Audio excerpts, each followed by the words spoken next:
LH 직원들의 땅 투기 의혹으로 공분이 일고 있는 가운데 울산시와 5개 구군이 공직자 부동산 투기 의혹에 대한 전수조사에 나서기로 했습니다. 조사 대상은 울산의 LH 전 사업장과 울산도시공사가 추진한 7개 대형 개발 사업입니다. 전국 첫 상시 신고센터도 운영해 현직 직원뿐 아니라 전직 직원과 직계 존비속까지 조사하겠다는 의지를 밝혔습니다만 실효성을 거둘지는 미지수입니다. 조인호 기자가 보도합니다. 5개 구군에서 후보지 7곳을 내며 치열한 유치전을 벌인 끝에 울주군 청량읍으로 결정된 농수산물 도매시장. 입지 결정 7개월 후 LH와 울산도시공사는 이 일대 개발 제한 구역에 4,500억 원을 들여 주거와 도농복합 신산업이 어우러진 유련 행복타운을 조성하겠다고 발표했습니다. 그런데 도매시장 부지가 결정나기 전 공직자 주변인들이 일대 부지를 미리 사들였다는 풍문이 떠돌았습니다. 도시공사가 주도하는 KTX 복합특화단지 역시 최근까지도 각종 잡음이 일고 있는 사업장입니다.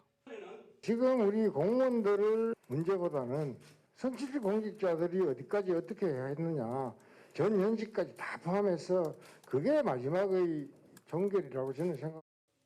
울산시가 공직자 부동산 투기 의혹에 대해 칼을 빼들었습니다. 도시공사가 개입하는 두 곳 외에도 LH가 주도하는 13,000세대의 중구다운 공공주택지구와 장현 첨단산단, 그리고 남구 야암 근린공원 등 모두 7곳의 개발 사업에 대한 조사를 시작했습니다. 조사 대상은 각 지자체의 개발 업무 담당 부서와 도시공사 현직 직원과 배우자 등 직계 좀비 속으로 사업 공개 5년 전부터 근무했던 전직 직원과 퇴직자까지 포함합니다. 이를 위해 전국에서 처음으로 상시 신고센터를 운영합니다.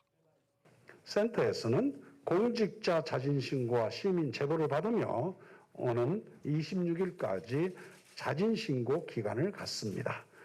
공직자가 자진신고하지 않을 경우에는 정당한 취득이라도 문책할 예정입니다.